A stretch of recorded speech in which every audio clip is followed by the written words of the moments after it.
Hola, bienvenidos a un nuevo programa de Tribuna Profesional, este programa producido por FEPUT que ponemos en su pantalla todas las semanas. Por supuesto, todas las semanas tenemos un tema relevante que tiene que ver por lo general con la actualidad.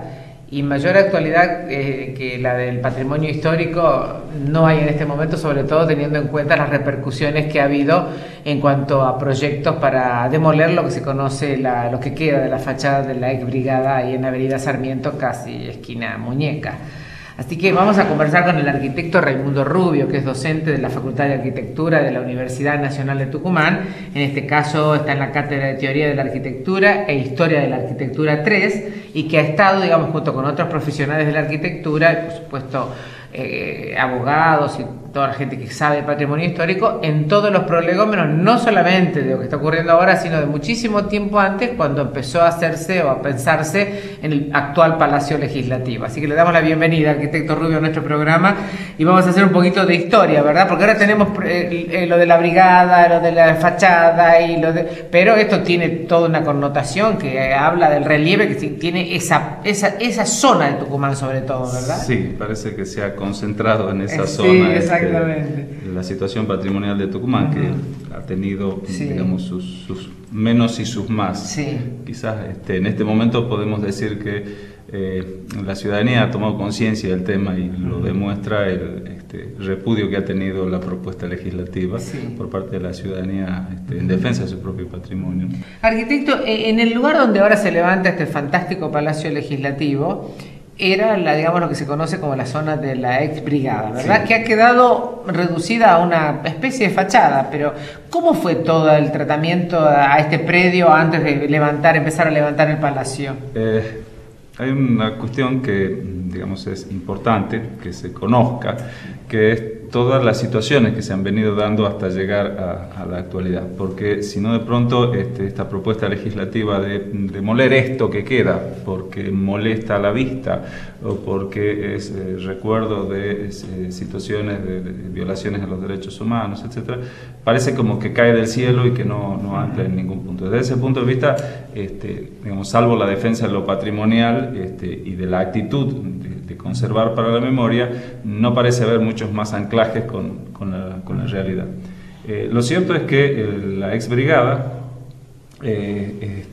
desafectada de funciones desde el año 99, había tenido una serie de intervenciones menores para oficinas diversas del Estado, hasta el año 2007, que es cuando, tras la ley del activo por activo planteada por el gobernador, y a partir de una ley específica se destina el espacio que ocupa el edificio para construir el nuevo Palacio Legislativo.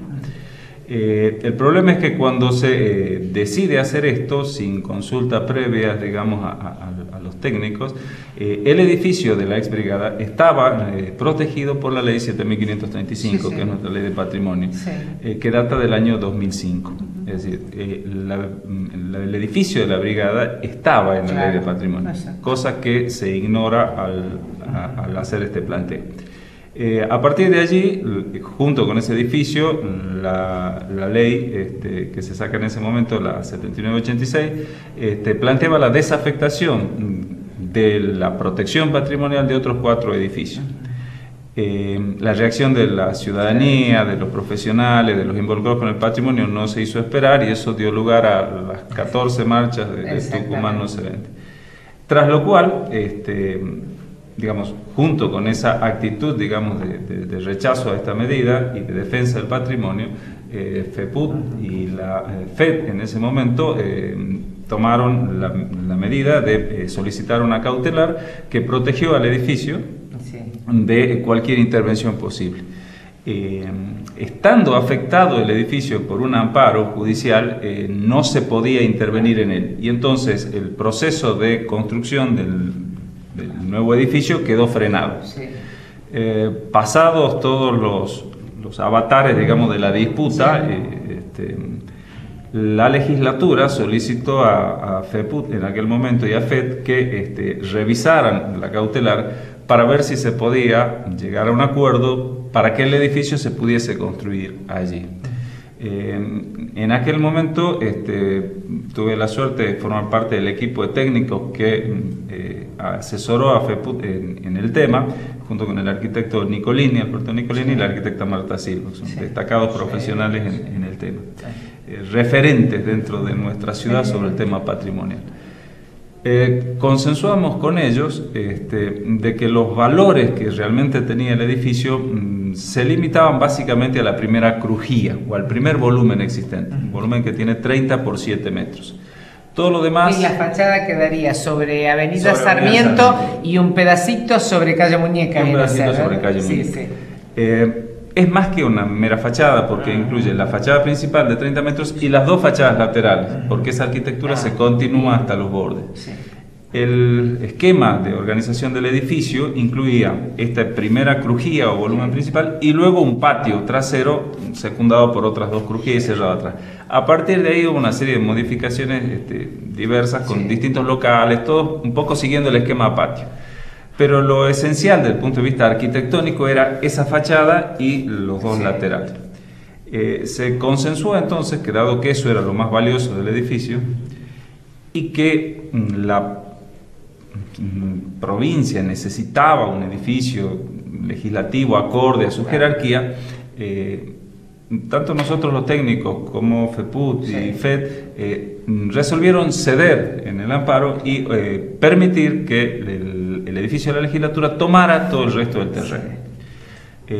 Eso llevó a una serie de audiencias conciliatorias y finalmente se quedó de acuerdo en que se iban a resguardar esos 30 metros por 7, que era la primera crujía del edificio de la brigada, con sus características arquitectónicas tal como estaban, y luego veríamos cómo resolvíamos la parte de atrás de la contrafachada, que iba a quedar, por supuesto, destruida por la demolición. Sí. A partir de ahí, la legislatura, a partir de sus asesores, tanto de arquitectos como abogados, generaron el proyecto, o sea, solicitaron un proyecto, se trajo este proyecto, y en determinado momento se nos mostró cómo iba a ser ese proyecto para llegar a este acuerdo.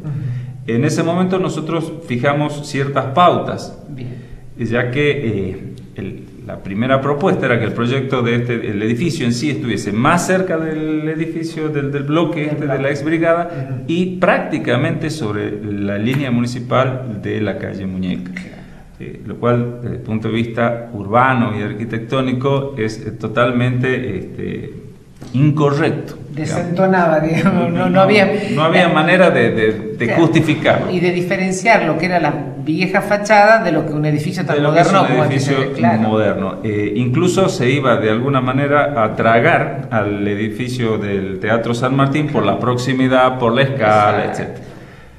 Bueno, lo discutimos, se consensuó, se verificó que era lo mejor y se logró hacer que se retirase un poco más hacia atrás y se despegase de la avenida Muñeca, lo cual da origen a esa especie de gran atrio de ingreso que tiene, acorde con la arquitectura que planteaba ese enorme ingreso en quíntuple altura. Le vino bien al edificio, le vino bien a la brigada y le vino bien a la ciudad. La idea, que incluso está plasmada luego que consensuamos en la propia memoria descriptiva del proyecto que hace la empresa que lo presenta, el estudio, perdón, que lo presenta, sí, es que el edificio de la ex brigada iba a ser como la puerta de entrada A, dado que su fachada se caracteriza por una excelente resolución del acceso principal, con un arco de medio punto, con columnas muy trabajadas, en faja, etc. Al alinear el edificio de la legislatura con el edificio de la brigada, el ingreso desde Avenida Sarmiento iba a ser un ingreso de alguna manera ceremonial por ese edificio, claro, que quedaba, digamos, bastante bien. Sí, sí. Había cuestiones de escala que eran, digamos, insalvables por la altura de un edificio con respecto al otro, claro, pero la distancia que se logró mantener separando ambos edificios iba a permitir esta relación un poquito más armónica.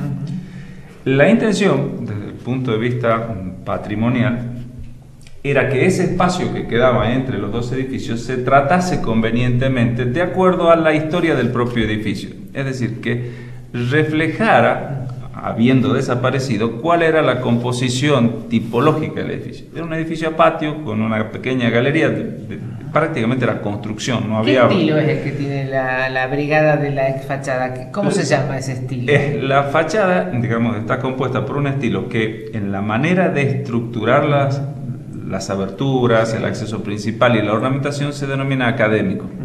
Académico porque deriva de las enseñanzas de la Academia de Bellas Artes de París, es decir, una arquitectura organizada claramente a partir de una simetría central, donde va el acceso principal, aberturas dispuestas a intervalos regulares, muy ordenadas.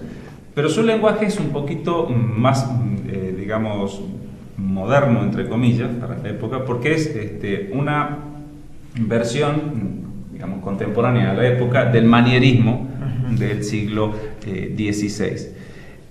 Es decir, hay una ligera variación de los elementos del lenguaje clásico que le otorgan una característica distinta al resto y lo hacen original.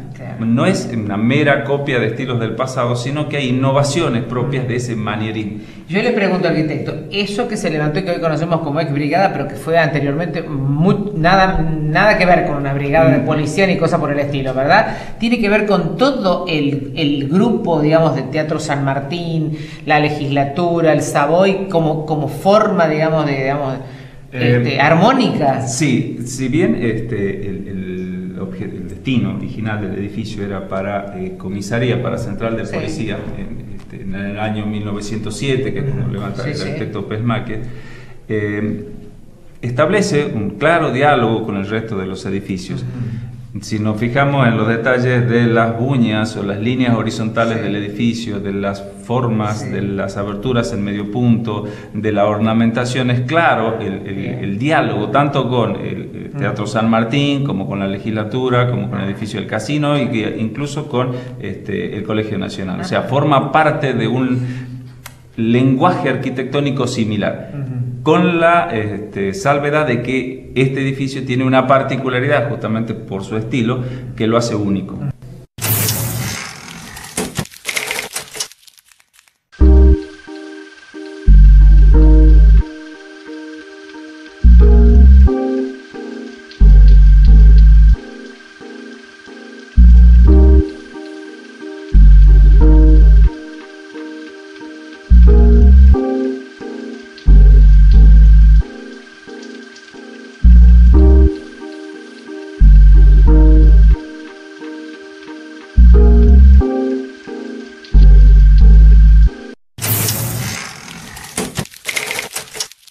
En este segundo bloque de Tribuna Profesional llegamos hasta la Fundación Miguel Lillo. ¿Por qué? Porque la semana pasada la Fundación fue sede de la Semana de la Ciencia, organizada precisamente por la Fundación Miguel Lillo y la Secretaría de Ciencia y Técnica del Gobierno de la provincia de Tucumán. Esto se inauguró aquí, tuvo lugar, por supuesto, fue la 10ª Semana Nacional de la Ciencia y la Tecnología, y en este caso nosotros conversamos con la persona encargada de esta organización, que es la profesora María Elena Cristóbal, que es la directora del Jardín Botánico de la Fundación Miguel Lillo, y que esto nos decía de estas jornadas. La semana pasada se inaugura en el Jardín Botánico de la Fundación Miguel Lillo por segunda vez la Semana Nacional de la Ciencia y la Tecnología. Esta semana es muy importante para intentar hacer tomar conciencia a todos los estudiantes de todos los niveles de la importancia que tiene el conocimiento de la ciencia y el cuidado de la naturaleza. Este festejo, digamos así, es muy importante porque no solo participa como anfitriona la Fundación Miguel Lillo, sino que han intervenido otras entidades de nuestro medio, las distintas facultades, Estación Experimental, también la Facultad de Agronomía. Y bueno, eso cada vez cobra mayor trascendencia e importancia este evento. En el día lunes, 11 de junio, se inaugura en nuestro microcine de la Fundación Miguel Lillo estas importantes jornadas con la presencia de distintas autoridades de nuestro medio, como fue no solo las autoridades de la casa, sino también la ministra de Educación y la señora Betty de Alperovich, autoridades de la CIDETEC y público invitado.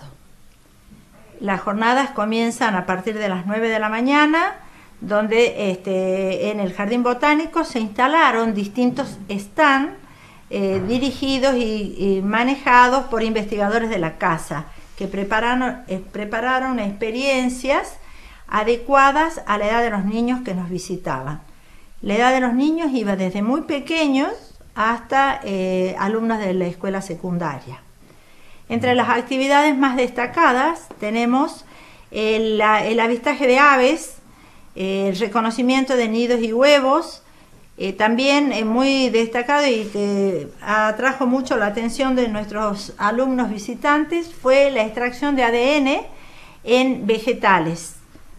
Otra actividad, sobre todo se habló en el bosque del Jardín Botánico, las características del bosque. Otra también, una disertación del doctor Lavilla, fue de cómo las ranas hacen ranitas. También hubo películas como La vida de los insectos, y también una sesión muy interesante que convocó a muchos alumnos. En 3 dimensiones se presentó una película sobre astronomía dirigida por el ingeniero Mansilla. Este evento contó con la asistencia de más de 350 alumnos en todos los niveles. Y también, esto se realizó durante la mañana y durante la tarde del mismo día. A partir de ese día comenzaron actividades, pero en otras instituciones. Y estas jornadas van a culminar el día 22. También participó en estas jornadas la doctora Ada Echeverría, que es la encargada de la sección aves y también de la colección de aves de la Fundación Miguel Lillo. Y esto nos comentaba precisamente sobre esta Semana de la Ciencia y la Tecnología. Es un evento más que se suma a todos los que realizamos, que tiene que ver con la conservación de las aves, y hemos podido, a través de la Fundación, comprar binoculares para los niños para enseñarles cómo se inicia esta actividad tan interesante que es la de observación de aves. Un poco también tendiendo a que los niños dejen de usar las ondas, no maten a los pájaros, y sino que puedan observarlos en la naturaleza, tanto su comportamiento como sus colores de pluma, tipos de patas, tipos de picos, con lo que los introducimos al conocimiento del comportamiento también de las aves. También les mostramos por medio de aves ya taxidermizadas cómo son estas aves, cómo son sus plumas, cómo es su pico, sus patas, cuáles son las características de las especies acuáticas o cuáles son las terrestres. Un poco les mostramos también cómo son los distintos vuelos. Tenemos hechas unas siluetas de un cóndor en tamaño real, en la cual colocamos a los niños debajo de esa silueta como para que vean el tamaño de la envergadura alar, que es el largo que tiene un ave si tomamos de punta a punta sus alas.